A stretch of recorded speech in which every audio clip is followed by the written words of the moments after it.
दोस्तों नमस्कार, जोहार ही चलते हैं झारखंड सुबह की ताजा खबरों की ओर। लेकिन उससे पहले अगर आपने अभी तक इस चैनल को सब्सक्राइब नहीं किया तो कर लें, जिससे कि आपको झारखंड सुबह की ताजा खबर रोजाना मिलती रहे। पहली बड़ी खबर, झारखंड के पूर्व मुख्यमंत्री मधु कोड़ा फिर से चर्चा के केंद्र में है। हेमंत सोरेन सरकार की 1932 के खतियान झारखंड स्थानीय नीति के आधार पर स्थानीय नीति का उन्होंने खुलेआम विरोध किया है। पूर्व में उन्होंने इस संबंध में सरकार को संकेत दिया था और उन्हें भरोसा था कि उनकी बात सुन ली जाएगी। ये भी कहना है कि 3 जिलों पूर्वी सिंहभूम, पश्चिमी सिंहभूम और सरायकेला खरसावां को मिलाकर बने कोल्हान प्रमंडल के लोग 1932 के खतियान के आधार पर बनी स्थानीय नीति का लाभ नहीं उठा पाएंगे। और मधु कोड़ा ने कहा कि कोल्हान क्षेत्र के ग्रामीणों को जागरूक करेंगे और लोकतांत्रिक तरीके से आंदोलन शुरू करेंगे। अगली खबर, गुमला में संयोजिका रसोइया संघ की बेमियादी हड़ताल हुई शुरू। झारखंड प्रदेश विद्यालय रसोइया संयोजिका संघ अपने 5 सूत्री मांगों को लेकर जिला शिक्षा अधीक्षक वसीम अहमद के कार्यालय कक्ष के समक्ष अनिश्चितकालीन हड़ताल में जिलाध्यक्ष देवकी देवी के नेतृत्व में चली गई है। हड़ताल कार्यक्रम में मुख्य अतिथि के रूप में प्रदेश अध्यक्ष अजीत प्रजापति ने कहा कि रसोइया संयोजिका के साथ सौतेले व्यवहार किया जा रहा। हम लोगों को सिर्फ आश्वासन देकर काम निकाला जा रहा। अगर हमारी मांगों पर पुनः विचार नहीं किया गया तो अनिश्चितकालीन हड़ताल समाप्त नहीं होगी। ये भी बताया कि 5 सूत्री मांग में सर्वप्रथम जिले भर से हटाए गए रसोइया संयोजिका को वापस रखने, मर्ज विद्यालय के रसोइया को जहां पर छात्र एवं शिक्षकों को भेजे गए हैं वहीं पर पूरा रसोइया काम दिया जाए। अगली खबर, रुपेश पांडे हत्याकांड मामले में सीबीआई ने ले ली है पोस्टमार्टम रिपोर्ट की जानकारी। बरही रुपेश हत्याकांड मामले में सीबीआई की टीम सदर अस्पताल पहुंची और पोस्टमार्टम रिपोर्ट का डिटेल जानकारी लिया। बताया गया कि सीबीआई की टीम में इंस्पेक्टर स्तर के अधिकारी शामिल थे। टीम ने पोस्टमार्टम करने वाले चिकित्सक डॉक्टर अजय भेंगरा से उनके द्वारा किए गए पोस्टमार्टम रिपोर्ट पर डिटेल से जानकारी मांगी। पोस्टमार्टम करने वाले चिकित्सक की एग्जामिन करने के बाद टीम पर ही जाएगी। बताया गया कि सीबीआई की टीम हजारीबाग में कैंप किए हुए है और इस घटनाक्रम का डिटेल्स खंगालने में जुट गई है। मालूम हो कि 6 फरवरी 2022 को एक विशेष समुदाय के द्वारा मूर्ति विसर्जन के दौरान रुपेश पांडे के साथ मारपीट की गई थी, जिसमें गंभीर रूप से घायल होने के बाद उसने दम तोड़ दिया। अगली खबर, खूंटी में होमगार्ड की बहाली की प्रक्रिया हुई शुरू। 491 पद के लिए 6243 अभ्यर्थी हुए शामिल। खूंटी में होमगार्ड की बहाली की प्रक्रिया शुरू हो चुकी है। बिरसा कॉलेज फुटबॉल स्टेडियम में 18 नवंबर से 24 नवंबर तक लगातार ये प्रक्रिया चलेगी। 491 पद के लिए 6243 अभ्यर्थी शामिल हो रहे, जिनकी निगरानी के लिए 12 मजिस्ट्रेट, 17 अफसर और 51 जवान तैनात किए गए। बहाली प्रक्रिया पूरी तरह पारदर्शी हो, इसके लिए फिजिकल एग्जाम का ऑन द स्पॉट परिणाम घोषित किया जाएगा। अगली खबर, अवैध खनन और अफीम की खेती रोकने को लेकर डीसी ने की बैठक, अधिकारियों को दिए कार्रवाई के निर्देश। खूंटी जिले में अवैध खनन और अफीम की खेती रोकने के लिए डीसी ने टास्क फोर्स के साथ मीटिंग की और इस मीटिंग में उन्होंने संबंधित अधिकारियों को अवैध खनन और अफीम की खेती रोकने के लिए उचित कार्रवाई करने के निर्देश दिए। खूंटी जिले से डीसी को लगातार ये सूचना मिल रही थी कि जिले में परिवहन और अवैध खनन का मामला धड़ल्ले से जारी है। अवैध खनन को रोकने के लिए टास्क फोर्स का गठन किया गया है। बावजूद इसके कार्रवाई नहीं होने से डीसी ने टास्क फोर्स के अधिकारियों को फटकार लगाई और कहा कि जल्द ही अवैध खनन रोकें और कार्रवाई की रिपोर्ट हर सप्ताह दें। अगली खबर, झारखंड राज्य एकीकृत पोषण सखी संघ की बैठक हुई और इसमें प्रमीला कुमारी की अध्यक्षता में ये कहा गया कि मुख्यमंत्री के द्वारा दिए गए आश्वासन पर चर्चा हो चुकी है। ये भी कहा गया कि गिरिडीह विधायक सुदीप कुमार सोनू के अथक प्रयास से बीते 12 नवंबर को मुख्यमंत्री से पोषण सखी का शिष्टमंडल मिल चुका है। सकारात्मक वार्ता हो चुकी है। मुख्यमंत्री ने आश्वासन दिया है कि बहुत जल्द पोषण सखियों की नौकरी वापसी और समायोजन किया जाएगा। इसके लिए गिरिडीह प्रखंड के तमाम पोषण सखी उपस्थित होकर गिरिडीह विधायक और मुख्यमंत्री हेमंत सोरेन का आभार जता चुके हैं।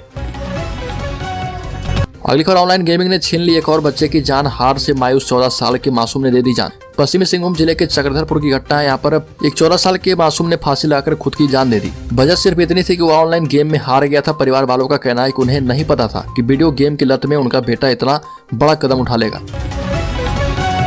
अगली खबर, झारखंड के विश्वविद्यालयों में अधिकारियों के कई महत्वपूर्ण पद हैं खाली। 32 में से इतने रिक्त हैं। झारखंड के विश्वविद्यालय में अधिकारियों के भी कई महत्वपूर्ण पद खाली हैं। 32 में से 22 से अधिक पद रिक्त हैं। नियमित नियुक्ति नहीं होने से इन पदों पर प्रभारियों के भरोसे काम दिया जा रहा। विनोद बिहारी महतो कोयलांचल विश्वविद्यालय के रजिस्ट्रार डॉक्टर विकास कुमार एवं वित्त पदाधिकारी ने अपने पद से इस्तीफा दे दिया है। रांची विश्वविद्यालय में रजिस्ट्रार के पद पर फिलहाल डॉक्टर मुकुंद चंद्र मेहता प्रभार में है। इसी प्रकार वित्त पदाधिकारी के पद पर डॉक्टर KNN सादे प्रभार में है। अगली खबर, झारखंड में सीएम एवं एडीजी की समीक्षा के बाद खोली पुलिस की नींद। FSL रिपोर्ट प्राप्त करने जाएगी टीम। राजधानी में वर्षों पुराने लंबित केस में अनुसंधान के पूरा करने के लिए मुख्यमंत्री के निर्देश और एडीजी अभियान की समीक्षा के बाद केस में FSL रिपोर्ट हासिल करने के लिए रांची पुलिस की नींद खुली है। अनुसंधान के लिए लंबित केस में केंद्रीय विश्वविद्यालय विधि विज्ञान प्रयोगशाला CFSL से रिपोर्ट हासिल करने के लिए DSP मुख्यालय प्रथम नीरज को नोडल अधिकारी बनाया गया है। लिखो झारखंड के किसानों को बड़ी राहत। मुख्यमंत्री सुखाड़ योजना के तहत झारखंड के मुख्यमंत्री हेमंत सोरेन और राज्य सरकार सुखाड़ प्रभावित किसानों को लेकर काफी संवेदनशील है। किसानों के चेहरे पर मुस्कान आए, इसके लिए सभी को प्रयास करने के निर्देश दिए गए। मुख्यमंत्री सुखाड़ राहत योजना के लिए अब CSC को 40 रुपये नहीं देने होंगे, सरकार इसका भुगतान करेगी। कृषि मंत्री बादल पत्रलेख ने नेपाल हाउस स्थित NIC सभागार में उपायुक्तों और जिला कृषि अधिकारियों से वीडियो कॉन्फ्रेंसिंग के माध्यम से विभागीय समीक्षा के दौरान ये बातें कही। अगली खबर, पारा शिक्षकों को मिल सकती है बड़ी खुशखबरी। पेंशन समेत कई सुविधाओं का मिलेगा लाभ। राज्य के प्राथमिक एवं मध्य विद्यालय में शिक्षक नियुक्ति में अब केवल सहायक अध्यापक के लिए ही सीट आरक्षित रहेंगी। कुल नियुक्ति में 50% 36 आरक्षण दिया जाएगा। शिक्षा मंत्री जगन्नाथ महतो ने रूल बुक में बदलाव की सहमति दे दी है। शिक्षा विभाग के द्वारा प्रस्ताव कैबिनेट को भेजा जाएगा। इसके अलावा पारा शिक्षकों को PF कल्याण कोष अनुकंपा पर नौकरी को लेकर 28 नवम्बर को बैठक होगी। पारा शिक्षकों के PF से जुड़ने पर उन्हें पेंशन का लाभ मिलेगा। राज्य में लगभग 60,000 पारा शिक्षक कार्य कर रहे हैं। इस वर्ष जून में सहायक आचार्य उन्हें बनाया गया था। अगली को, झारखंड के मुख्यमंत्री हेमंत सोरेन ने कहा कि अब गरीब के बेटे बेटी भी बेहतर शिक्षा के हकदार होंगे और अपने सपनों को साकार करेंगे। इसके लिए राज्य के सरकारी स्कूलों को अपग्रेड कर निजी से भी बेहतर बनाया जा रहा। मुख्यमंत्री ने कहा कि उनके दादा शहीद सुब्रत मांझी समाज में शिक्षा का अलग जगाते थे। यह महाजनी और सामंतवादी लोगों को पसंद नहीं आया था। उनके दादा ने महाजनी जुल्म के खिलाफ संघर्ष किया तो उनकी निर्मम हत्या कर दी गई थी। अगली को, झारखंड में बिजली संकट के कारण 18,000 उद्योग घाटे में। आपको बता दें कि झारखंड में पिछले 2 माह से जारी बिजली कटौती से छोटे बड़े उद्योग अब संकट में हैं। रांची, जमशेदपुर, धनबाद और बोकारो जैसे औद्योगिक शहरों में भी रोजाना 4 से 6 घंटे बिजली की कटौती हो रही है। झारखंड के वितरण निगम के इलाके में रोजाना करीब 1300 मेगावाट की डिमांड दर्ज हो रही है, जबकि इसमें 500 मेगावाट की खरीद नहीं हो पा रही है। नतीजतन राज्य के 18,000 से अधिक लघु एवं कुटीर उद्योग जो पूरी तरह बिजली पर ही आश्रित है, वो संकट में है। बिजली कटौती से इनके व्यापार पर प्रतिकूल असर पड़ रहा। इन उद्योगों में जनरेटर का इस्तेमाल बढ़ने से उत्पादन लागत 2 से 3 गुना बढ़ गई है। अगली खबर, हेमंत सोरेन का राहुल गांधी को फुल सपोर्ट। झारखंड मुक्ति मोर्चा नेताओं को भारत जोड़ो यात्रा में शामिल होने का निर्देश दिया गया। इंदौर में राहुल गांधी के जत्थे के साथ झारखंड के 50 नेता भारत जोड़ो यात्रा में शामिल होंगे और 2 दिनों तक वहां की गतिविधियों में हिस्सा लेंगे। इसको लेकर सोमवार को इंदौर के लिए कांग्रेस के अध्यक्ष राजेश ठाकुर और विधायक दल के नेता आलमगीर आलम के साथ झारखंड मुक्ति मोर्चा के मंत्री मिथिलेश ठाकुर रांची एयरपोर्ट से रवाना हुए।